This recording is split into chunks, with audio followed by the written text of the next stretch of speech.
율법이 의를 준다고요? 의는 하나님이 주시는 거예요. 의는 하나님이 주신다. 의는 율법이 주는 게 아니다. 그러니까 예수님은 의를 주시는 게 아니라 성령을 주신다. 아멘.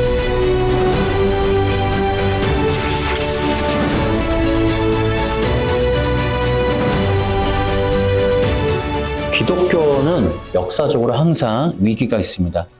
근데 이 두 가지 방향으로 위기가 옵니다. 하나는 외부적이고 하나는 내부적이다. 그러니까 외부적인 어떤 위기와 어려움은 정치적인 세력에 의해서 핍박을 받는 거예요.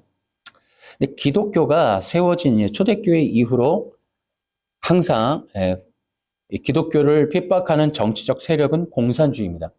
그러니까 1세기 유대 당시 유대 땅에 있는 정부도 공산 정권이었어요. 그래서 이 기독교의 박해는 그러니까 초대교회로부터만 봐도 이 독재를 지향하는 정치적인 공산주의 집단으로부터 핍박을 받는다. 이게 지금까지도 이어지고 있죠. 오늘도 보니까 중국 내에 또 어떤 선교사가 잡혔더라고요. 한국 선교사가. 그러니까 지금도 중국은 기독교의 핍박에 열을 내고 있어요. 근데 이제 한국도 바로 지금 종교 탄압이 아주 심각하게 논의되고 있죠. 재미난 거예요, 한국 기독교가. 한국 기독교는 정체성을 좀 이게 생각해 봐야 돼요. 이렇게 공산주의가 우리나라에서 6.25 일제시대 때만 해도 기독교를 핍박하던 우리가 50년 전, 70년 전만 이렇게 돌아봐도 우리나라의 정말 아픈 상처가 공산주의인데 지금의 이 대한민국의 5천만 국민 중에 대부분 절반 이상이 공산주의를 지지한다는 건 난세스입니다. 그러니까 기독교가 공산주의를 지지한다? 이건 정말 웃기는 얘기가 되는 겁니다. 그런데 이제 내부적인 변질이 또 있어요. 내부적인 위기는 뭐냐? 복음의 변질이에요. 변질이라는 건 본질에서 멀어지는 거예요. 근데 이게 두 가지로 이렇게 이루어져요. 그러니까 본질에서 멀어지는 내부적 부패는 그 어떤 세력들이 거짓된 세력들이 생성이 되고 그들이 정치적인 야합을 하거나 또 종교적인 야합을 하는 이런 방향으로 이제 내부적으로 이제 변질이 일어나는데 하나는 이 종교가 정치 세력과 붙어먹는 거예요. 거기서 빌붙어서 이제 어떤 정치 세력화하는 그런 과정에서 기독교의 본질을 팔아먹어버려요. 또 하나는 종교적인 야합이에요. WEA 같이, WCC 같이 다른 종교와의 통합이라든지 그런 걸 통해 뭐 한다? 자기들의 종교적인 세력을 영구히 보장받는 방식으로 정치적인 야합과 종교적인 야합이 동시에 벌어지는 거예요. 이게 내부적인 부패입니다. 근데 대부분 내부적인 부패는 성도들이 할 수가 없어요. 내부적인 부패는. 성도들은 그러니까 부패나 변질의 대상이 안 돼요. 그러니까 내부적으로 이게 기독교가 변질이 될 때는 총회장 내지는 힘 있는 사람, 권세, 대형교회, 신학자 이렇게 지도층, 종교의 지도층에 의해서 이런 내부적인 변질이 이루어지는 거예요. 성도들은 할 수가 없어요. 어떻게 해도 변질은 될 수가 없어요. 신학자라든지 총회장이나 어떤 대형교회 대표되는 분들에 의해서 도장을 찍는다든지 선언을 한다든지 이런 것들이 영향을 끼쳐서 기독교는 방향이 상당히 이렇게 변화되는 그런 일들이 있어 왔죠. 예를 들어 뭐 니케아 공의회라든지 뭐 다 누가 갑니까? 평신도가 합니까? 아니에요. 종교 지도자들이 가는 거예요. 각 지역의 감독들이 가서 그런 것들 야합해서 어떤 결정을 하면 이제 평신도들에게 전달이 되면 그냥 그들은 따라가는 거예요. 그래서 앞으로도 한국교회의 변질은 대형교회, 신학자들, 영향력 있게 큰 총회장이나 유명하신 분들 이런 분들에 의해서 변질은 불을 보듯 뻔하게 이루어진다. 그렇게 해서 내부적인 변질의 위험성은 뭐다? 집단적인 배교가 이루어지게 된다. 이런 거죠. 그래서 그들이 이제 시작하는 일들이 뭐냐? 그래서 오랜 세월 그들이 기독교를 점차적으로 본질에서 멀어지게끔 아예 본질을 잃어버리게끔 만드는 과정의 첫 번째가 율법을 왜곡하는 겁니다. 그래서 이 율법의 올바른 뜻을 완전히 덮어버리고 또 예수님에 대한 어떤 잘못된 인식을 갖도록 만드는 이런 것들이 이루어지게 된다. 제1장. 그래서 이제 우리가 해야 될 일은 율법의 올바른 뜻, 그리고 예수님과 율법의 관계에 대해서 우리가 이제 이해를 해야 되는데 어렵죠. 이미 너무나 많이 완벽하게 세팅되어 있는 느낌이 듭니다. 이제는 사실 다른 얘기 하기가 어려울 만큼 이제는 율법에 대한 완전한 왜곡, 예수님과 율법의 관계에 대한 완전한 왜곡, 이게 거의 완료됐다. 이런 생각이 듭니다. 종교적인 변질의 이런 문제들을 경계를 해야 되는데 성도들이 어려워요.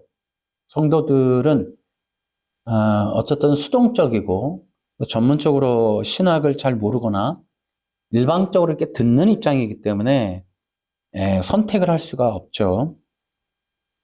자, 어쨌든 근데 이 복음의 이 변질, 율법을 왜곡시키는 것이 왜 문제인가? 구원의 문이 막히기 때문이다. 자, 그리고 빨간 글씨 한번 읽어볼까요? 복음이 시작. 복음이 변질이 되면 구원의 문이 막힌다. 그래서 지금 우리가 이제 뭐 유튜브나 이런 거 보면은 이재명 정권이 기독교를 탄압한다. 위기죠. 위기긴 한데 그것도 중요하지만 종교적인 이 변질의 위기도 만만치 않다. 얼마 전에 WEA가 우리나라를 왔다 갔지만 종교 통합의 세력이 엄청나게 심각합니다. 저는요, 이제 그런 생각이 들어요. 이게 별개의 세력이 아니다. 로마 카톨릭과 이재명과 뭐 어떤 공산 정권이 별개가 아니다.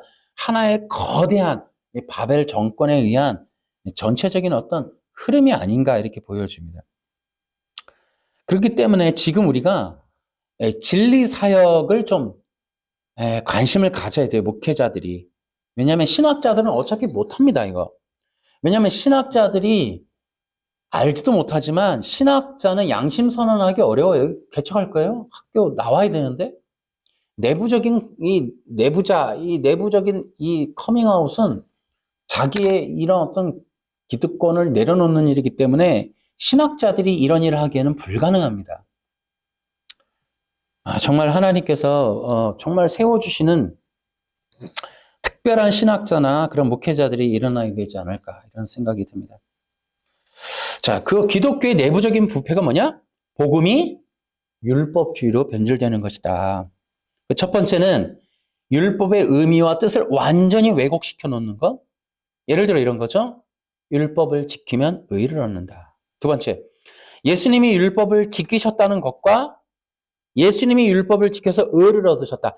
이렇게 큰 뜻으로는 두 가지예요. 하나는 율법을 지키면 의를 얻는다. 또 하나는 예수님이 율법을 지켜 의를 얻었다. 이 두 가지가 지금 율법주의화된 기독교의 큰 핵심적인 주제입니다. 그러니까 여전히 율법주의는 주장하는 게 율법을 지키면 의를 얻는다. 예수님이든 누구든 같은 율법에서 의가 나온다. 이런 주장을 여전히 하고 있는 거고요. 또 하나는 그 대상이 예수님이라는 거죠. 예수님이 율법을 지켰고 그래서 의를 획득하셨다. 이게 지금 개혁신학이라고 하는 사람들이 지금 이걸 주장하고 있어요. 다른 데서는 하지 않아요. 오직 개혁신학만 이런 걸 주장하고 있습니다. 그래서 이 기독교가 지금 율법주의로 심각하게 전락하고 있는 그런 상황에 놓여 있다. 아까도 얘기했듯이 이제 신학자들은 이의를 제기하지 못해요. 이런 걸 할 수가 없어요. 한계가 있는 거죠. 그러니까 예수님이 율법을 지키시고 평생에 율법에 순종하셨다. 여러분, 이 내용은 기독교가 아닙니다, 여러분. 그러니까 예수님이 율법을 지키셨다. 평생에 율법에 순종하셨다. 그리고 의를 얻어. 이건 기독교가 아닙니다, 여러분. 기독교는 그렇게 말해서는 안 되는 거예요. 그래서 이 모든 것들은 기독교 안에 들어와 있는 율법주의자들이 만들어 놓은 가짜 기독교가 완성된 모습이에요. 기독교 안에 율법주의자가 들어와서 이 기독교의 본질을 완전히 바꿔놓은 그 결과물이 지금 이와 같이 예수님이 율법을 지켜 의를 얻었다. 그 얘기라는 거죠. 다 속은 겁니다, 여러분. 정말 예수님이 율법에 순종해서 의를 획득하셨는가? 절대 그렇지 않습니다. 첫째는 예수님이 율법을 지키신 적도 없으세요. 요한복음 5장 18절. 제가 이 요절을, 그러니까 저는 요절 많이 못 외우는데 이 요절 외우는 게 쉬운 게 5.18 이렇게 기억을 하면 쉽더라고요. 요 5.18. 그래서 많이 알리고 싶어요. 요 5.18을. 여러분, 예수님이 율법을 완전하게 지켰다면서요.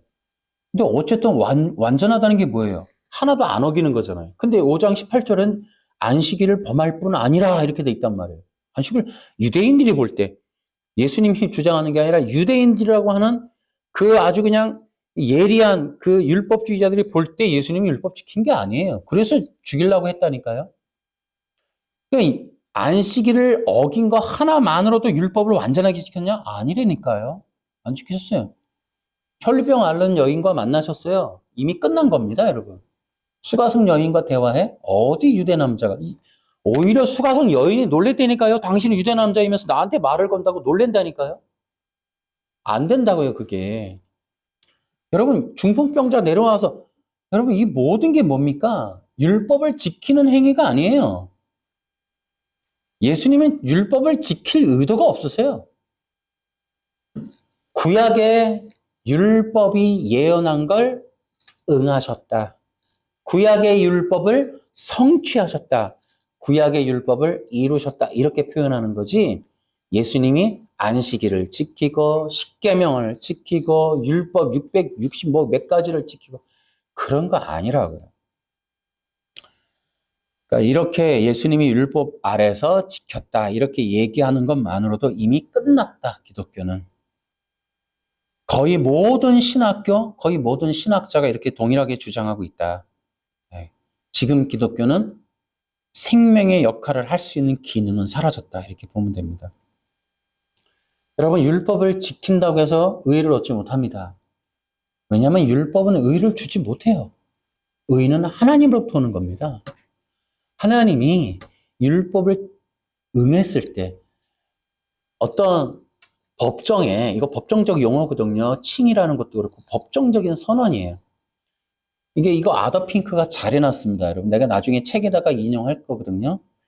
그러니까 이거 이제 수정하라 그래갖고 출판사에서 수정할 때 그거 넣으려고요. 그 부분을. 제가 얼마 전에 찾았는데 아더 핑크가 이 얘기를 해놨더라고. 그러니까 그 하나님 앞에 나아가서 하나님 앞에 여러분 2장 17절이 뭐예요? 선악과를 먹는 자는 죽음과 생명의 내용이는 그 판결이라니까요. 자, 율법이란 무엇이냐? 제가 늘 얘기하지만 율법의 정의가 올바로 돼야 돼요. 도대체 하나님이 구약에 이 복잡한 율법을 왜 주셨는가? 제가 이 내용을 영상마다 하는 이유가 어떤 사람들이 뭐 영상 매번 못 보니까 볼 때마다 이해할 수 있는 그런 내용으로 제가 설명을 드리는 거예요.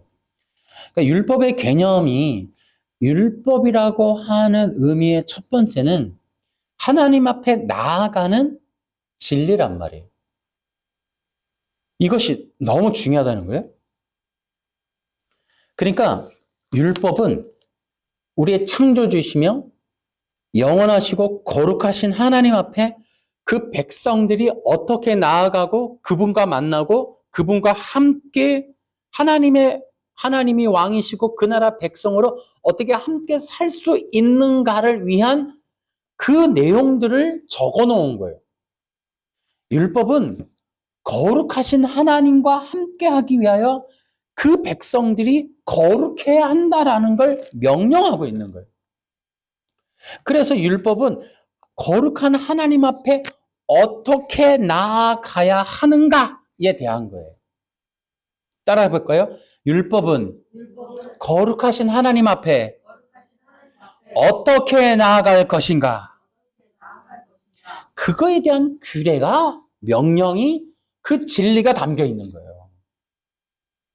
그러니까 우리가 이 내용이 제가 계속 얘기하는 건 이것이 기독교예요. 그러니까 이 하나님의 나라 창세기서부터 보여준 선악과 언약에서부터 보여주는 진리는 창조하신 이 거룩한 하나님의 그 창조물인 그 백성들이 어떻게 하나님의 존전에서 하나님의 면전에서 하나님의 은혜와 생명을 공급받으며 하나님의 임재를 누리는 삶을 살 것인가를 규정하는 법이 율법이라고. 그 율법의 규정의 딱 핵심 하나는 거룩이에요. 거룩. 쉽게 얘기해 보면 성경에 보면 레위기, 출애굽기 여기에 이제 집중적으로 하나님이 시내산에서 내려준 율법이 기록되어 있어요. 여러분이 레위기 책을 보거나 성경을 보면 이 레위기라고 하는 책의 핵심 주제 단어 이렇게 찾으면 그냥 성별 거룩이라는 단어가 딱 나옵니다. 그러니까 하나님이 주신 성막, 성전, 제사 이 모든 것들은 거룩하신 하나님 앞에 나오는 자들이 어떻게 거룩함을 입고 그 앞에 설 것인가에 대한 내용들이 율법이에요. 율법. 이것도 어렵다 그러면 간단하게 얘기하면 뭐예요? 어떻게 우리가 거룩할 것이냐에 대한 거예요. 어떻게 거룩할 것이냐. 그런데 하나님의 명령은 간단합니다. 그 거룩의 법, 거룩의 내용이 나와 있어요, 이미. 정답이 나와 있어요. 어떻게 거룩할 것이냐. 자, 우리 히브리서 9장. 법은 거의 모든 것이 피로써 깨끗해지며 흘림이 없으면 죄의 욕구도 없다고. 아멘. 따라 해볼까요? 피 흘림이 없은즉 죄사함도 없다. 여러분 구약 제사 보면 온통 피바다죠. 대속죄일 날은 뭐 22만 마리를 잡으면 아무리 광야에서 그 성막 마당에 제사장들의 발목이 찰 만큼 피가 철렁철렁 거린다더라고요. 온통 피바다입니다. 그래서 제사장들이 흰 옷 입고 하는데 온통 핏물로 물드는 거예요.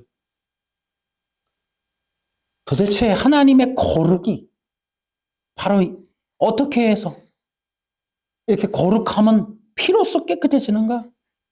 히브리서가 온통 그 얘기하는 거죠. 뭐예요? 피 흘림이 있어야 된다. 그래서 이 히브리서 얘기 뭐예요? 구약은 짐승의 피로써. 근데 이제 우리가 하나님께서 완전한 속죄의 피를 흘리게 하셨으니 그게 어린 양이신 예수님이라는 거예요. 그러니까 구약의 율법은 하나님 앞에 어떻게 거룩함을 입을 것이냐에 대한 거예요. 핵심이 뭐라고요? 피로써 정결하는 거예요.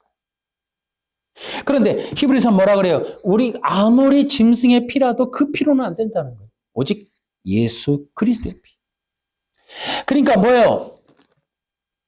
율법이 명령하는 건 하나님의 거룩한 존전 앞에 나오는 자들은 예수 그리스도의 피로써 정결함을 입고 나오라는 거예요. 예수님의 가죽옷을 입고 나오라. 예수님의 피의 옷을 입고 나오라. 예수님의 그 믿음으로 예수님의 옷을 입고 예수 그리스도를 통하여 나와야 된다. 예수님이 곧 어린 양이시다. 예수님의 십자가의 죽으심을 통하여 이제 온 인류가 알게 되는 뭐예요? 예수님이 하나님이 명령한 바로 그 어린 양 그리스도이시다. 예수님의 피, 십자가에 흘린 피로 정결하게 하나님 앞에 나오라. 그게 율법이라고.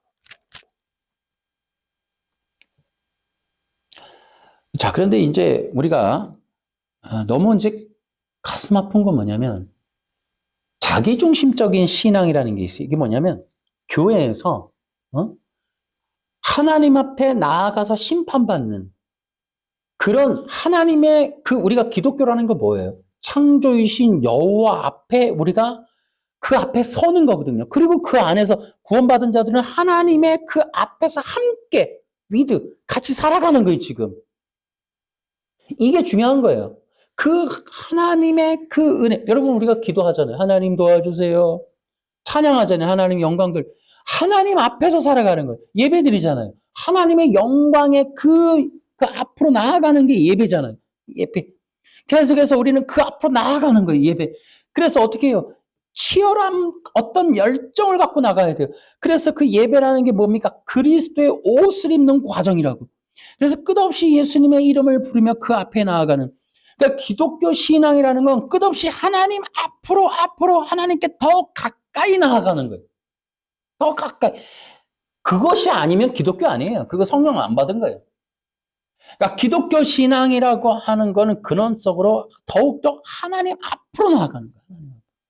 그래서 그 그리스도를 힘입어 하나님 앞에 나아가 뭐예요? 우리 기도를 하는데 하나님 앞에 응답 받고 싶지 않아요?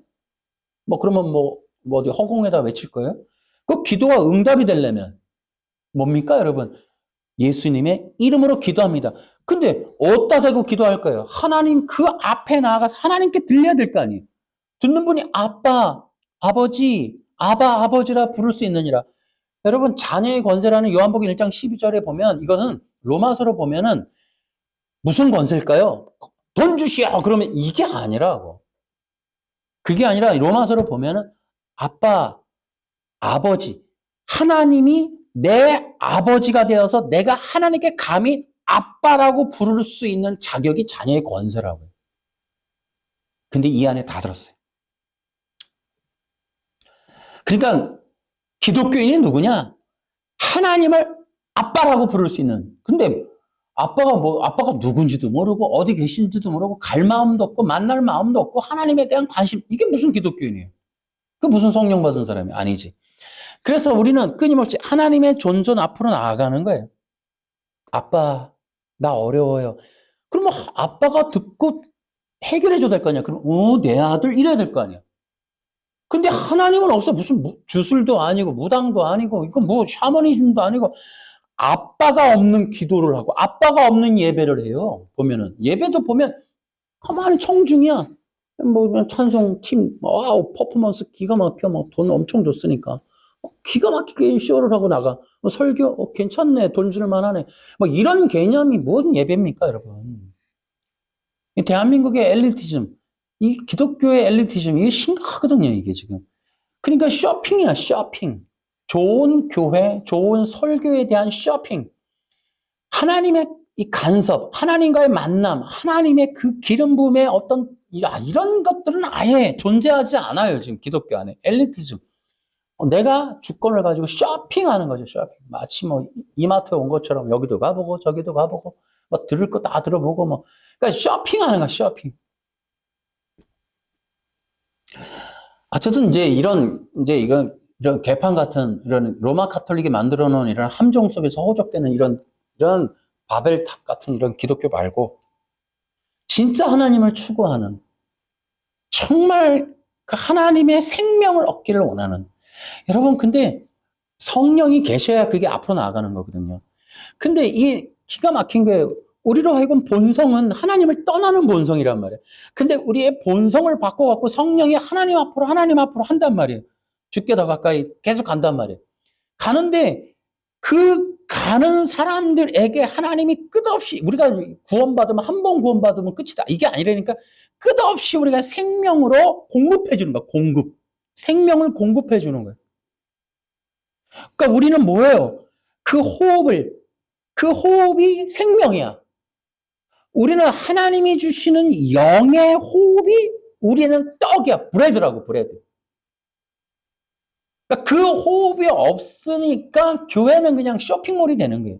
하나님과 숨쉬는 하나님의 그 임재 앞에서 관련된 하나님께 나아가는 그 하나님의 생명을. 그래서 이 율법으로 인하여 우리를 더 끌어당기는 이유는 생명 때문에 그런 거예요. 생명 때문에. 그래서 우리로 하여금 하나님이 뭘 요구해요? 성령님을 통해 우리에게 요구하시는 건 내게 더 가까이 나아오라는 거예요. 그래서 야고보도 하나님께 가까이 가라. 하나님께 가까이 하라. 계속 명령하잖아요. 하나님도 가까이 나오라. 왜? 그 자들에게, 내 자녀들에게 나는 나눠줄 생명의 떡을, 생명의 양식을, 생명의 호흡을 넣어주는 거예요. 끝없이 풍성한 생명의 삶을 살도록 한번 구원받고 땡 끝나는 게 아니라 끝없이 그 관계성 속에서 하나님의 호흡을 먹고 마시는 거예요. 그 풍성함을 누리는 거예요. 그 풍성함이 뭐예요? 육이 아닌 영의 생명력을 이 땅에서 풍성하게 미리 땡겨서 하는 힘을 갖게 한단 말이죠. 이런 것들 때문에 이것이 바로 율법이 명령하는 거예요. 율법. 이게 율법이 우리로 하여금 끝없이, 그래서 율법은 거룩하라는 거예요. 거룩하라. 근데 하나님의 명령의 핵심은 이미 답이 나와 있어. 뭐냐 하면 이 땅의 그 어떤 것도 하나님의 피조세계는 거룩함이 없어요. 이 땅의 모든 피조된 것들은 거룩함이 없어요. 짐승이든 성막이든 예배당이든 인간이든 그 어떤 것도 무엇을 해도 존재 자체가 거룩하지 않아요. 왜? 하나님이 아닌 거로. 하나님이 영이시란 말이에요. 그분이 영이시라고. 오직 하나님만이 거룩해. 그러면 하나님처럼 거룩하려면 어떻게 돼? 딱 방법은 하나야. 하나님으로부터 오신 그리스도와 연합을 해야 돼. 그래서 하나님의 이 율법의 명령은 딱 하나야. 그리스도. 왜? 왜 그래요? 왜 그래요? 오직 이 세상에 거룩한 것은 그리스도밖에 없어요. 아멘. 따라해 볼까요? 오직 그리스도만이 거룩하시다. 여러분, 다 사기치는 거예요, 종교가. 율법을 평생토록 지키면 거룩할 수 있고 죄를 씻을 수 있고, 이게 전부 사기치는 거예요, 지금. 이 땅에서는요, 거룩한 걸 찾을 수가 없어요. 그래서 하나님의 명령은 하나님이 거룩하니 너희도 거룩하라! 라는 건 하나님의 기쁨은 하나, 그리스도예요. 너는 내 아들이라! 그리스도밖에 없어요.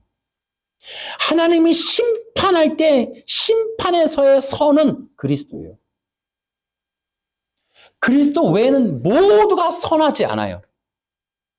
우리가 하나님 앞에 가서 의롭다라는 선언을 받으려면 이 땅에 있는 그 어떤 무화과 나무로 떡칠을 해도 안 돼. 율법을 100만 년을 지켜도 안 돼. 우리는 피조된 우리는 거룩하지 않아. 영이신 하나님과 같이 거룩할 수가 없어.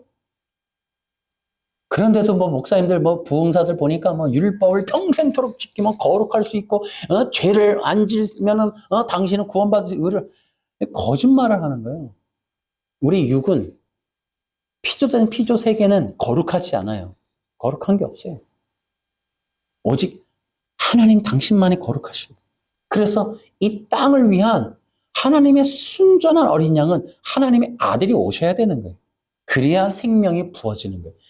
이 땅에 있는 그 어떤 것으로는 안 된다고요. 그래서 그리스도이신 예수님은 뭐다? 사람의 몸으로 오신 생명의 하나님의 아들이시라고. 그것을 율법이 말하는 거예요. 그러니까 레위기 출애굽기에서 그 많은 성막 제사 제도에 대한 피에 대한 이야기, 이 모든 것들이 그리스도에 대한 얘기라고 이미 성경은 많이 말하고 있고 히브리서는 그냥 주구장창 얘기하죠. 그것이 바로 우리가 살 수 있는 유일한 희망이다. 그래서 어떻게 한다? 그리스도의 피를 힘입어 휘장을 지나 텅비 어떻게 한다? 하나님 앞에 나아간다. 그래서 성막 제사가 뭐예요? 휘장을 열고 들어가는 거. 어디? 언약궤 앞으로. 하나님의 임재 앞으로. 쉐카이나 앞으로 나아가는 거예요. 그게 법칙이라니까. 그게 제사법이에요. 제사법을 통하여 하나님이 그 백성들과 만나는 목적, 의도, 방법을 다 얘기해 놓은 거예요. 그러니까 우리는 구원이라는 건 뭐냐면 교회 다니는 거 아니에요.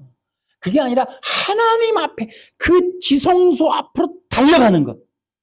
그래서 하나님을 아빠라고 감격스럽게 하나님을 아빠라고 만나는 이게 기독교인 거지, 교회 다니고 성가대하고 이러는 게 아니라고.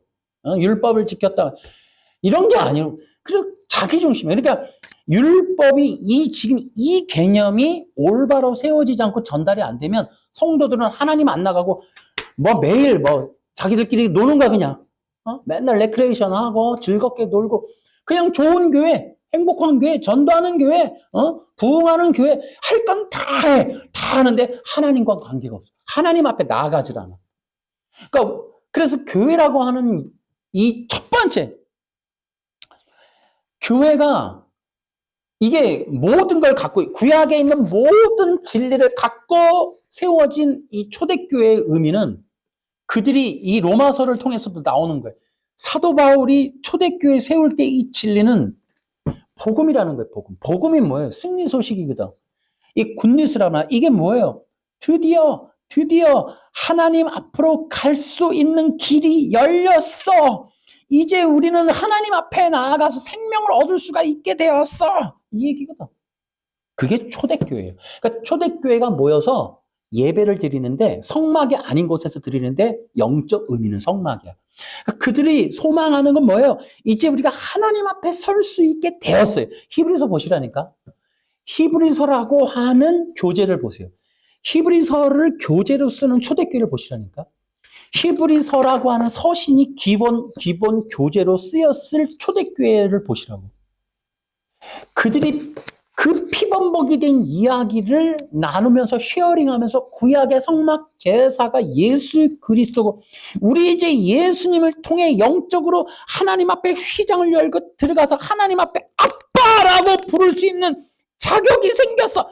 로마서 8장의 감격이거든. 이게 초대교회 성도들의 신앙이야. 그러니까 구약의 성막을 배경으로 그들은 하나님과의 그 만남이라고 하는 그 영적인 의미가 율법이라는 걸 안 거예요. 그래서 이 율법이라고 하는 것이 이렇게 하나님과의 생명으로, 그래서 여러분 반드시 생명은 하나님 앞에 나아가야 돼요. 그래서 한 번 죽는 것은 정한 것이요 그 후에는 심판이 있으리. 그러니까 모든 인간들은 하나님 앞에 나아가야 돼요. 근데 제가 이걸 연구하면서 다시 깨닫는 건 능동순종이라든지 이런 사람들의 이야기는 이거 알고 있어요. 근데 이걸 가리는 거야. 왜냐하면 지금 우리가 4페이지에 보면 예수님이 율법을 지켜서 의를 얻으셨다 이렇게 얘기하잖아요. 그리고 어떻게 한다? 예수님의 얻으신 의를 우리가 예수님 믿을 때 의를 전가받는다. 이제 나중에 전가교리 다음 주에부터 이제 전가교리 할 건데 이 전가교리는 미리 예고편을 하자면 치명적인 이 죄악이 뭐냐면 하나님의 심판대 앞에 나가는 길을 가로막는 거예요. 어쨌든 제가 그 원리도 알려드릴게요. 그들은 전가교리를 주장하는 것이 또 개혁신학인데 이 전가교리가 얼마나 악한 건지 몰라요, 여러분. 여러분, 의는 로마서 3장에 계속 나와요. 하나님으로부터 받는 거예요. 모든 사람이 한 번은 하나님 앞에 서야 돼요. 근데 하나님이 의롭다라고 인정을 하시는 건 그 사람이 율법에 준해서 나왔는가를 보는 거예요. 근데 율법의 명령은 그리스도예요, 그리스도. 근데 그리스도가 선이란 말이에요. 그것을 심판하시는 거예요. 그 율법이 아닌 모든 것들은 잘못된 거예요. 이제 그래서 그 하나님께서 심판하시는데 전가교리는 뭐냐면 사탄이 아담한테 한 말과 동일한 거예요. 너 신이 돼 그냥 네가. 저거 먹으면 돼. 저거 먹으면 너 신처럼 될 수 있어. 그럼 너가 뭔 마음대로 해. 이 얘기를 신학적으로 만들어 놓은 게 전가교리예요. 그러니까 사탄이 너도 선악과 먹고 신처럼 돼. 이 말을 신학화하면 전가교리예요, 여러분. 충격적입니다, 이거. 제가 다음 주서부터 그 얘기를 해드릴게요. 그래서 그들은 알아요. 율법의 본래 의도가 뭔지, 본래 의미가 뭔지. 그 하나님 앞에 나아가는 정결의 예법이라는 걸 그들도 알아요. 그래서 그걸 막으려고 하는 거예요. 그거 막으려고 만들어 놓는 게 의의 전가교리라고. 그래서 이 기독교가 이 심각한 지금 거짓말을 하고 있는 거예요. 그래서 그들이 만들어 놓은 사람들이 그냥 쉽게 그래 하고 홀딱 속을 수 있는 말이 예수님이 율법을 지켜 의를 얻었습니다. 그러니 예수님께 가서 의를 받으세요. 모든 사람들이 이렇게 다 속은 거예요. 이게 종교 사기입니다, 여러분. 이거 전하면 저는 대놓고 얘기할 수 있어요. 사기꾼입니다, 여러분. 기독교 사기꾼이 기독교 사기꾼은 뭐냐면 예수님이 율법을 지켜 의를 얻었으니 예수님을 믿어서 그에게서 의를 얻으세요. 그러면 그 의를 통해 당신은 의로운 사람이 됐고 당신은 율법을 지킨 사람이 됐어요. 이게 사기꾼이에요, 사기꾼. 사기꾼들이 하는 말이 거짓 선지자. 절대 그럴 일 없습니다, 여러분. 그래서 제가 그거 전가교리에서 더 자세하게 또 설명을 좀 드리도록 하겠습니다. 전가교리 시리즈에서. 제가 이것을 지금 3페이지에는 얘기해놨어요. 여러분들이 한번 읽어보시면 될 것 같아요. 그래서 이것은 거짓말이다. 그 밑에 율법의 의미를 완전히 왜곡되었다. 피로써 정결케 되는 것을 빼버리고 인간의 행동으로 거룩하게 된다. 그리고 의롭게 된다. 그러니까 전가교리는 속죄가 없어요. 속죄 사역이 없어요. 하나님께 나아가는 것도 없고 속죄도 없어요. 그리고 의라는 건 뭐예요? 행동적 의를 얘기하는 거예요. 이해되십니까? 이거 다 제가 하나하나 말씀을 드릴게요. 그러니까 예수님이 율법을 지켜서 의를 얻었다는 건 예수님이 행동적으로 잘해서 의를 얻었다는 거예요. 있을 수도 없는 얘기를 하는 겁니다. 여러분, 의의 전가교리를 전하는 모든 신학자와 목사님들은 사기꾼이다. 거짓 선지자라고 보시면 돼요. 그들을 따라가면 안 됩니다. 지금 기독교가 근데 지금 거의 세팅이 됐기 때문에 이게 좀 큰일이 아닐 수가 없는데 절대 따라가면 안 된다. 이 율법은 뭐였어요? 거룩함을 명령하고 있다. 피로써 정결케 되라는 명령이다. 율법의 거기 4페이지 맨 위에 같이 읽어봐요. 시작. 율법의 내용은 그리스도의 피를 힘입어 하나님 앞에 담대히 나아갈 수 있다는 진리다. 예, 그거예요. 그거를 기억하셔야 돼요. 율법의 내용이 뭐냐면 예수님의 피를 힘입어 하나님 앞에 담대히 나아오라. 그 진리예요. 그게 성경 전체예요. 그래서 3장으로 넘어가면 예수님이 율법을 지키셨다고 주장하는 모든 것은 기독교가 아니고 율법주의. 그거 다 종교 사기다. 그거 다 거짓 선지자들이 해당하는 거예요. 여러분, 거짓 선지자들이 800명이었습니다. 여러분, 엘리야 때. 그러니까 800대 1이야. 그러니까 지금 그거에 속으면 안 돼요. 아시겠죠? 자, 그러니까 교회가 해야 할 일이 뭐냐면 율법이 올바로 세워져야 돼요. 그러니까 율법이 올바로 세워지고 회복이 되어서 무엇을 하느냐면 성도들이 하나님 앞에 나아갈 수 있도록 단장이 되어야 돼요. 단장. 하나님 앞에 나아갈 수 있는 거룩함을 입은 단장의 시간이 그것이 바로 교회 생활이에요. 그러니까 교회를 통해서 어떻게 한다? 우리가 어떻게 해야 하나님 앞에 나아가서 그 생명을 먹고 마시며 충만할 수 있는가를 이야기하는 거예요. 그러니까 성도들은 이 예배라고 하는 기회, 기도를 할 수 있다는 이 기회를 부여받으면 이것을 통해서 해야 할 일은 우리가 어떻게 그리스도를 힘입을 것인가를 생각하는 거예요. 그래서 우리가 교회 생활이라고 하는 거는 잘 생각하셔야 돼요.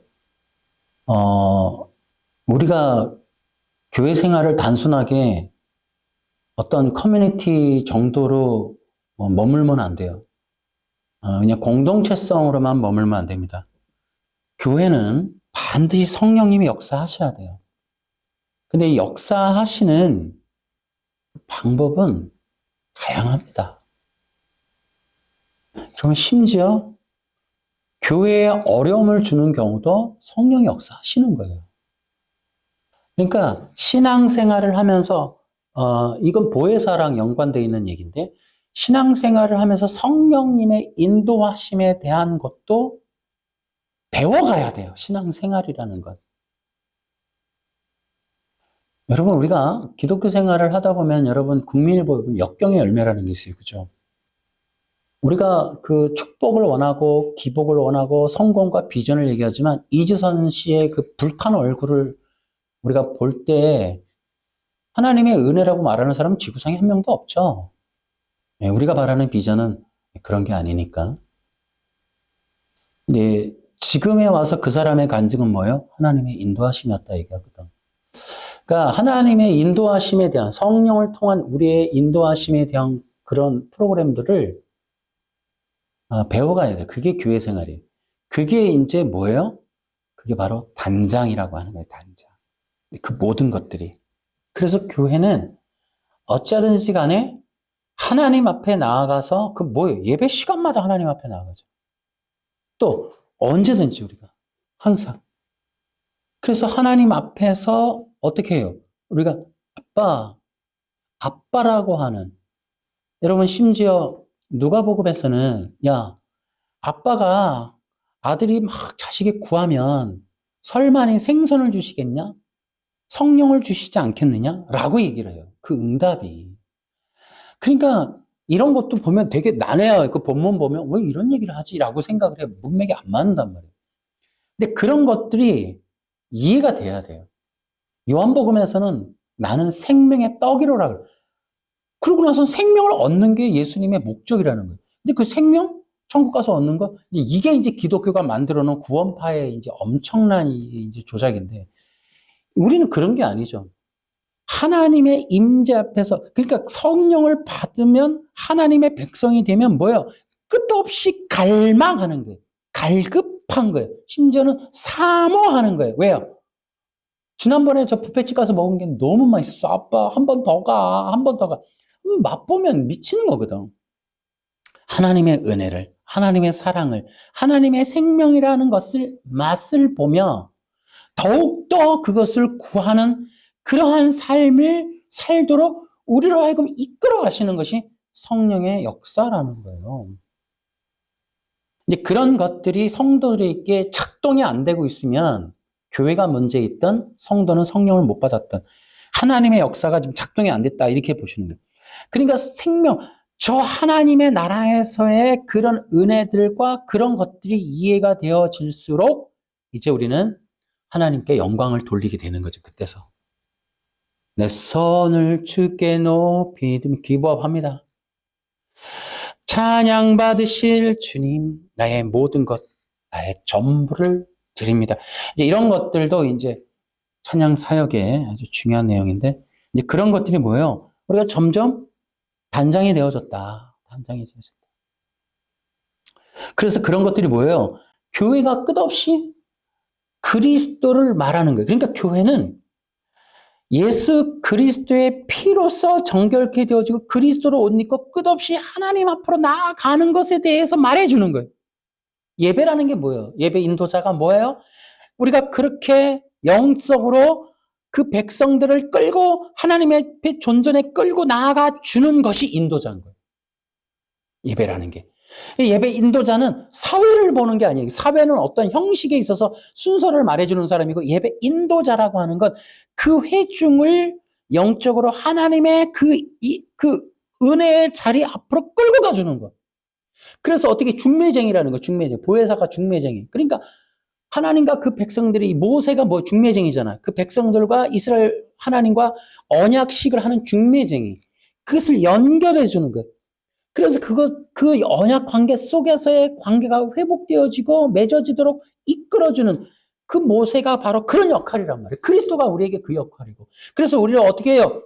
그 백성들이 하나님과의 그 만남이 이루어지도록 그 어떻게 인도자라는 게 그런 거예요. 우리가 더욱더 영적으로 그리스도의 풍성한 생명의 능력으로 하나님 앞에 나아가도록 끌고 가주는 게 예배라는 거예요.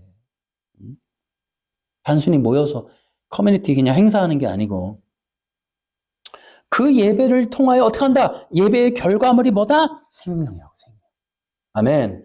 따라해볼까요? 예배의 결과물은 생명이다. 그래서 생명의 결과물로 나아갈 때 어떻게 한다? 우리 김 집사님처럼 빵 끄집고 나가신다. 그러니까 생명의 풍성함이 부어지는 것. 그게 예배의 결과물이다. 예배를 통해서 하나님을 더욱더 갈망하는 거예요. 그러면 어떻게 돼요? 나갔어. 나갔더니 어떻게 돼요? 또 하고 싶어지는 거지. 예배를 사모합니다. 갈급한 내 마음 만지시는 주. 이 갈급한 마음. 왜요? 받고 나갔잖아. 아니야. 또 살면서 더 끝없이. 뭐요? 그럼 통작식 가서 먹든가, 맛있는 거 저기 가서 먹든가. 아니요. 우리의 생명이 영에 있음을 전합니다. 우리는 하나님의 호흡을 필요로 합니다. 그 호흡이 어때요? 여러분, 저 100m 멀리에서 느껴져요? 아이들이 어때요? 아빠 무릎에, 엄마 어깨에 있으면 어때요? 엄마의 향내도 나고, 아빠의 그 땀내도 나고, 아빠의 그 콧바람도 쐬고, 그 가까이에 품에 안겨 그 호흡을 느끼는 거예요. 그것을 아이들이 해봐요? 또 하고 싶어지는 거예요. 엄마, 아빠, 그리고 무릎에 턱하니 앉는 거예요. 좋으니까. 생명이라고 하는 그 풍성함이 우리에게 사모함이 된다고 하는 것. 그것이 바로 생명의 삶이고 그 목적을 위하여 하나님이 뭐라고 한다? 나에게 나오라. 야고보는 하나님께 가까이 나아가라. 하나님을 가까이 하라. 하나님께 더 가까이. 그런데 그 가까이 가는데 거룩하신 하나님이시기에 우리 힘으로, 우리의 의로, 우리의 자격으로 내 마음대로 안 된다. 절차가 있고 법칙이 있고 자격이 있고 조건이 있다. 아무나 못 간다. 오직 그리스도를 힘입어 나아간다. 하나님이 보실 때는 우리를 양자로 삼으셨기 때문에 그 독생자이신 예수 그리스도만이 기쁨이라는 거예요. 기쁨. 하나님의 기쁨은 예수님밖에 없어요. 우리가 무엇을 한다고 해도 우리 예수 안에 있을 때, 우리는 그리스도 안에 있을 때야 하나님이 우리에게 관심을 표현하고 우리를 봐주시는 거지 우리 단독이 아니에요. 단독이. 그래서 교회는 예수 그리스도를 주장할 수밖에 없는 거예요. 아멘. 우리의 신앙은 그리스도 안에 있다. 아멘. 절대로 거룩하신 하나님 앞에 단독으로는 안 되는 거야. 단독으로. 하나님의 생명의 은혜로 인하여 우리가 풍성해질 수 있기 위해서는 그리스도를 힘입어야 한다. 그런데 이 거짓말쟁이들이 뭐라고 해요? 사기꾼들이 예수님이 율법을 지켜서 의로워졌고 우리가 예수님께 나아갈 때 그 율법을 통한 의를 받는다. 여러분, 이 거짓말을 해대는 거예요. 정확하게 말씀을 드릴게요. 우리는 거룩하신 예수님을 통해 하나님 앞에 나아갈 때 하나님을 통해 우리가 의를 얻습니다. 아멘. 하나님은 그리스도를 통해 나오는 자들에게 의롭다 하십니다. 뭡니까? 그리스도가 율법으로 얻으신 의를 예수님을 믿을 때 예수님이 우리에게 의를 준다. 하나님이라고 하는 분의 존전 앞에 나아간 적도 없어요. 중간에서 다 가로막힌 거예요. 전가결이. 그래서 뭐예요? 하나님이 없어요. 하나님이 없는 의를 말하는 거예요. 그 사람들은. 누가 의를 줬다고요? 누가 의를 줬다 그래요? 율법이 줬다 그러지 않습니까, 여러분? 의는 누가 줘요? 율법이 줍니까? 여러분, 지금 가슴이 찢어집니다. 진짜 대한민국 개혁신학의 이 정가교리, 율법이 의를 준다고요? 율법이 하나님입니까? 있을 수도 없는 거짓말을 신학책으로 뻔히 해서 지금 난리도 아니에요. 난리도 아니에요. 의는 하나님이 주시는 거예요. 따라해볼까? 의는 하나님이 주신다. 의는 율법이 주는 게 아니다. 이게 개혁신학의 거짓말이라고요. 있을 수도 없는 거라고. 이 거짓 선지자들이라. 그래서 우리가 단장을 못하게 되는 거야. 단장을. 예수님이 얻으신 의도 없지만 예수님이 누구신데 율법에서 의를 얻습니까? 하나님의 아들이신 이 예수님을. 그래서 마지막 장이 뭡니까? 예수님에 대한 모독에 대해서 얘기하잖아요, 제가. 마지막 시대의 진짜 문제는 뭐예요? 기독교가 예수님을 모독한다는 거예요. 모독한다. 예수님이 의를 얻으셨는데 율법에서 얻으셨다는 거예요. 여러분, 이거 용납이 되십니까, 여러분? 이 사람들을 가만두시는 거예요? 듣고도 가만히 있는 거예요? 이 모독하는 거를? 예수님이 누구신데 감히 율법의 의를 줍니까? 율법이 뭐라고? 그래서 이 주장이 어디서부터 나왔는지가 너무 분명한데도 불구하고 이걸 얘기하는 사람이 없어요. 있을 수도 없다 이 말이야. 여러분, 예수님은 의로우신 분이에요. 여러분, 의가 뭐예요? 아까도 얘기했잖아요. 의라고 하는 것은 하나님의 뜻에 맞는 거예요. 그래서 아까 우리가 이제 다음에 또 우리가 얘기해야 되겠지만, 이거 잘 들어보세요. 하나님의 뜻에 맞게 그리스도의 보혈로 하나님 앞에 나아가면 하나님이 그것에 대해서 율법에 따라서 순종하고 응했고 그것에 맞는다는 뜻으로 선물을 주세요. 그게 칭의, 의롭다 그러잖아요. 근데 갈라디아서는 그 의를 뭐라고 불러요? 성령이라고 부른다고요. 성령. 그러니까 하나님 앞에 나아가고 하나님 우리에게 성령을 부으시고 이 관계성이 분명해야 돼요. 그런데 그럼 여기서도 중요한 게 하나님이 우리한테 막바로 성령을 주시지 않아요. 예수님에게 성령을 부으신 그 성령으로 예수님이 우리에게 성령을 부으신 이것이 바로 성경에 있는 내용들이에요. 그런데 이것을 다 찢어밟았어요. 다 없애버렸다고.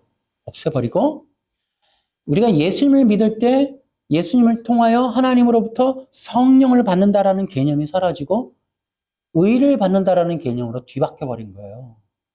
우리 이거 하나하나 다 고발합시다. 하나님 앞에 다 올려드립시다. 나중에 정가교리 이거 싹 다 올려드립시다. 이거 얘기하시는 분들 얼마나 거짓 선지자들인지를 다 얘기를 해드려야 돼요. 자, 요한일서 거기 보시면 파란 글씨 시작. 예수님이 율법을 지키셔서 의를 얻으셨다는 것은 예수님이 그리스도이심을 부인하는 것이다. 예수님이 그리스도이심을 부인하는 것은 예수님이 그리스도이심을 부인하는 그리스도의 적이다라는 거예요. 그게 요한일서 2장 20. 그러니까 예수님이 율법을 지켜서 의를 얻었다고 주장하는 것은 예수님이 그리스도이심을 부인하는 거다라는 거예요.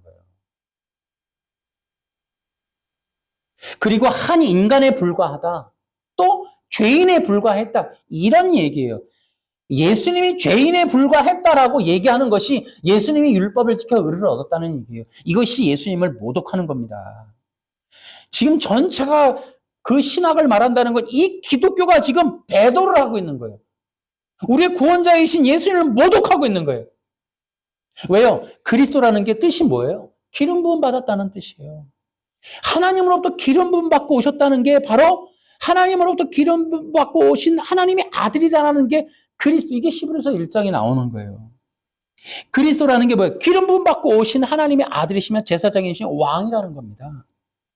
거기 파란 글씨 시작. 예수님은 그리스도이시다. 예수님을 그리스도고 믿는 자들은 예수님을 통해 성령을 선물로 받게 된다.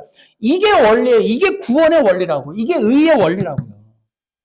따라해볼까? 예수님은 의를 주시는 게 아니라 성령을 주신다. 아멘. 이걸 명심하시라고. 거기 써놓으세요. 이 정과교리 다 박살내버려야 되잖아요. 예수님을 믿을 때 의를 받는 게 아니고 바로 성령을 받는 겁니다. 그래서 하나님 앞에 예수님의 피로 정결하게 씻어서 하나님 앞에 나아가는 자들에게 하나님이 그 율법에 응하고 순종했다고 기뻐하는 것으로 그 아들의 영, 예수님의 영을 우리 마음 가운데 부어주시는 거예요. 그래서 그 아들의 영을 받은 자들이 하나님께 아빠 아버지라 부를 수 있는 자녀의 권세를 주시는, 이것이 복음이란 말이에요. 이것이 복음. 그래서 성령을 받은 자들이 로마서 8장 또 갈라디아서에 보면 뭐라고 되어 있어요? 성령을 받은 거로 하나님을 아빠 아버지라 부르는 자격, 권세가 주어졌다. 아들의 영이 받지 않은 사람은 하나님의 아들이 아니다. 이런 얘기들이 로마서 8장에 다 나오지 않습니까? 그래서 뭐예요? 의롭다라고 하는 하나님의 자녀로서 하나님의 뜻에 맞는 나의 백성이야, 나의 자녀라고 인정해주는 자는 바로 성령을 받는 자들을 말하는 겁니다. 근데 그 성령을 받는 것이 아니라 의를 전가받는다. 이 거짓말을 하는 것이 바로 지금 개혁신학이다. 예수님은 의를 전가받은 적도 없으시지만 또 그 의를 가지고 예수님한테 전가받은 이 의를 가지고는 자녀의 권세가 되는 게 아니에요. 그러니까 예수님에게 전가받은 의를 받는다고 하나님의 자녀가 되는 것이 아니라는 거예요. 예수님에게 성령을 받아야 하나님의 자녀가 될 수 있다. 아멘. 이거 차이를 이해하셔야 되며 의가 아니에요. 뜬구름 잡는 얘기를 하면 안 돼요. 예수님이 율법에서 얻은 의가 있고 율법에서 얻은 의를 전가받아야 의로 있을 수 없는 얘기예요. 예수님은 하나님으로부터 성령의 기름 부음을 받은 분이고 우리가 예수님을 믿을 때 하나님께서 예수님을 통하여 우리에게 성령을 부으셔서 그 성령을 받은 자들이 아빠, 아버지라고 하나님께 그렇게 부를 수 있는 자격이 생기는 것. 이게 성경의 복음입니다. 아멘. 의를 받는다고 절대 자녀가 아니에요. 그러니까 이건 어이없는 거예요. 가짜 복음, 가짜 기독교, 가짜 신학이다. 전부 거짓 선지자들이 만들어 놓은 전부 거짓말이다, 이거. 복음의 핵심이 뭐냐? 하나님으로부터 오신 그리스도가 예수님이라고 믿는 거예요. 그래서 예수님이 율법을 지켰다라고 하는 건 거대한 거짓말의 핵심이 뭐예요? 예수님은 어디로부터 오지 않았다? 하나님으로부터 오지 않았다라는 거예요. 그래서 예수님은 인간에 불과했다. 심지어 너무 가슴 아픈 건 어떤 사람이 이제 이 능동순종을 비판하면서 또 뭐라 그러냐면 비판한 거예요. 근데 이 사람은 또 뭐라 그러냐면 예수님은 요단강에서 성령을 받았다 이렇게 얘기를 하는 거예요. 이러면 독일 신학으로 가는 칼바르트로 가는 거예요. 그러면 이제 인간학이 되는 겁니다. 이게 중간에 한 인간이었다가 중간에 그리스도가 되는. 그러니까 이런 것들이 지금 비일비재하게 널려 있다. 히브리서 1장은 뭐다? 이미 구속 언약 영원 전부터 하나님께서 아들을 택하여 그에게 이미 이 땅에 오실 때 여러분 우리는 신앙 고백을 어떻게 해요? 전능하사 천질 그 뭐래 동정녀 마리아에게 나시고 이렇게 얘기하잖아요. 성령으로 잉태하사 동정녀 마리아에. 여러분 예수님이 성령 받은 게 요단강이에요? 그럼 신앙 고백은 뭐가 돼요? 성령으로 잉태하사. 뭐로 잉태했다 그래요? 어? 아니 너무 가슴 아픈 거예요. 예수님이 일반인이었는데 성령을 받은 게 요단강이었다는 거죠. 그러면 신앙 고백은 사도행전을 버려야지 그러면은 성령으로 잉태했다? 동정녀 마리아에게 나섰다? 이게 다 뭐예요? 이미 성령의 역사로 성령을 기름 부음을 받고 성령 안에서 나신 분이 예수님이란 뜻이지 어디 일반인으로 태어났다가 어디 요단강에서 성령을 받아요. 아니 기가 막힌 얘기가 너무 많더라는 거지. 그러니까 우리가 신앙 고백도 하잖아요. 성령으로 잉태하사 동정녀 마리아에게 나시고. 여러분 창세기 3장 15절은 뭐라 그래요? 여자의 후손이에요. 여자의 후손이 뭐예요? 이미 성령의 잉태가 이미 여자의 후손 안에 있는 5대 복음 안에 들어가 있는 겁니다. 여러분 성령으로 잉태하시고 성육신 하시는 거 죽음과 부활이 이미 예고되어 있는 거예요. 여자의 후손 안에. 자, 이런 내용들로 하자면 너무나 많죠. 근데 이런 것들이 다 없어지고 예수님이 율법을 지켜서 이러면요. 골치 아파지는 겁니다. 예수님이 그리스도가 아니라는 뜻이에요. 다시 말하면 하나님으로부터 오신 분이 아니라 일반인이었다는 거예요. 일반인. 근데 유독이 하나님께 택함 받은 일반인인 거예요. 그래 어느 시점에 특별한 은혜로 그리스도의 자격을 얻게 됐다. 이 얘기가 독일 신학. 여러분 미국의 웨스트민스터 얘네들 전부 독일 가갖고 다 배워갖고 박사학위 자격증 와서 지금 미국 신학 세운 거거든요. 전부 슐라이머 앞에 가서 다 무릎 꿇었습니다, 여러분. 이 사람들이 독일의 인간학을 배워갖고 와서 이 편집한 게 바로 이런 얘기예요, 지금. 충격적인 겁니다. 그래서 지금 외신서 이 사람들도 아니라고 하지만 이 간합에서부터 시작해서 이 사람들 전부 다 그 독일 가서 다 공부하고 온 사람들이에요. 그래서 미국 신학이 대단한, 우리는 미국 가서 배우지만 여러분 결과적으로 우리가 미국 가서 학위 받아올 때는 전부 독일 신학의 그 기초 위에서 다 신학을 받아오는 거거든. 그러니까 지금 웬만큼 지금 미국에서 넘어왔다는 분들 대부분이 다 예수님이 율법 지켜서 의로다 이 얘기를 하고 있는 거죠.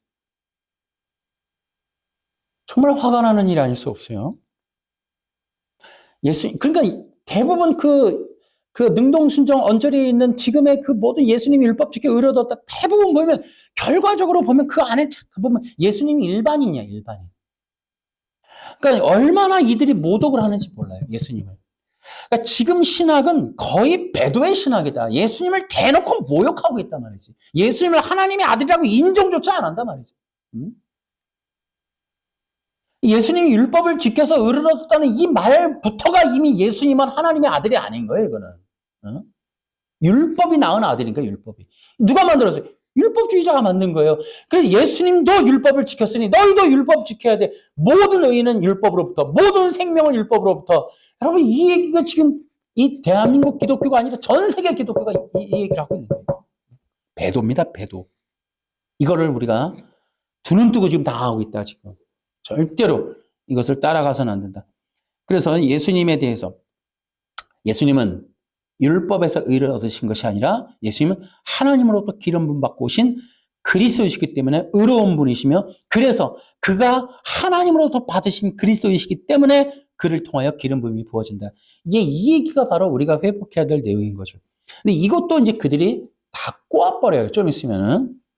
어쨌든 복음의 핵심은 하나님께로부터 오신 그리스도가 예수님이시다. 그래서 예수님을 우리는요, 하나님의 아들이라고 하는 분명한 인식하에 그 믿음을 가져가야 돼요. 아멘. 우리는 이런 신앙 가져야 돼요. 이 땅에 계시는 메시아는 예수님밖에 없습니다. 여러분, 오직 그리스도는 예수님입니다. 다른 메시아 없고, 여러분, 내가 얘기하죠. WE라든지 지금 이 외신서를 기반으로 한 예수님이 율법 지켜 의를 얻었다는 거는 예수님을 그리스도의 자리에서 박탈시키는 거고요. 왜 그럴까요? 왜 박탈시키는 걸까요? 마지막 시대 지금 뭐다? 적그리스도를 대기하고 있거든. 적그리스도를 소망하고 있거든, 율법주의자들이. 그러니까 율법주의자들이 만든 새로운 적그리스도가 대기하고 있거든요. 그래서 우리가 믿는, 기독교가 믿는 예수님을 그리스도의 자리에서 박탈시키는 거예요. 그 신학이 지금 능동순종부터 예수님이 율법 지켜 의를 얻었다. 지금 그 신학이 그걸 만들어가는 거예요. 그럼 우리가 진짜 성령의 정말 복음으로 우리가 무장한 우리들이 뭘 해야 돼요? 우리는 외쳐야죠. 메시아는 예수님밖에 없다. 다른 메시아 오지도 않고 다른 그리스도 없다. 오직 예수님만이 우리의 그리스도이시다. 아멘! 그리스도 외에는, 예수님 외에는 그리스도 없는 거예요. 다른 메시아, 다른 것은 적그리스도. 우리에게 오면 안 돼요. 그래서 이런 것들이 매우 중요한 내용이다라는 거예요. 결론적으로 저는 이 세상에게, 제가 만나는 사람들에게 두 가지를 묻습니다. 첫째, 예수님의 율법을 지켰습니까? 여러분들도 확실하게 이제 입장을 정리하셔야 돼요. 예수님 율법을 지키셨습니까? 제가 나중에 또 다시 시리즈로는 안 하고 중간중간 하겠지만 예수님 율법을 지키셨는가? 이 문제를 얘기할 거예요. 두 번째, 물어보셔야 됩니다. 여러분, 혹시 이거 영상을 일반 성도들이 들으신다면 목사님들한테 물으세요. 여러분의 목사님들한테, 주변의 목사님들한테 예수님의 율법을 지키셨습니까? 또 하나, 의인은 어떻게 얻습니까? 율법을 지키면 얻습니까? 아니면 믿음으로 얻습니까? 이 둘 중에 하나를 택하라고 한번 물어보세요. 네, 대단히 중요한 얘기입니다. 결론에 거기 있죠? 의를 어떻게 얻는가? 아니요, 예수님도 마찬가지입니다. 예수님을 포함해서 정말 의를, 자, 우린 지금 율법에서 의를 얻는 거예요. 우리는 죄인이니까 못 지키니까 예수님이 대신 지켰어요. 어쨌든 율법을 지켜서 의를 얻어야 되는 게 구원이라고 지금 얘기하고 있는 거예요. 대신 우리는 못 지키니까 예수님이 대신 지켰다는 거예요. 어쨌든 간에 율법에서 의를 얻어내야 구원이라는 얘기예요. 누가 지켰느냐의 차이일 뿐이고, 나는 못 지키고, 우리가 지키자 그러면 율법주의고, 예수님이 지켰으니까 율법주의는 아니지만 어쨌든 그래서 율법으로부터 의를 얻었고, 그래야 우리가 살 수 있는 길이 열리고, 그 율법을 얻어서 이제 나는 살았고, 그 율법으로부터 얻은 의를 얻어야 나는 구원받았고, 이런 말도 안 되는 사탄의 이야기를 하고 있는 이 기독교의 얘기를 따라갈 건지, 어디서 이런 조작질, 거짓말들을 신학자들이 대놓고 하고 있는지 말이죠. 그러니까 우리가 지키면 율법주의고 예수님이 지키면 율법주의가 아니야. 웃기고 있어요. 율법을 지켜서 의를 얻는다는 이 말이 율법주의라고. 이 말도 구분 못해요, 이 바보들이. 율법으로부터 의가 나온다는 이 개념이 율법주의라고. 율법주의 정의를 하나 탁 얘기해 볼까요? 이것 때문에 평생을 연구해도 모르겠지만 성령이 아닌 모든 건 율법주의입니다. 여러분. 이것이 그러니까 율법으로부터 의를, 율법을 지켜서 뭔가를 얻어낸다는 이 개념이 이게 율법주의라고. 예수님이냐 나냐 차이가 없다고. 내가 지키든 예수님이 지키든 율법에서 의가 나온다는 개념 자체가 율법주의라고. 너무 어이가 없어. 너무.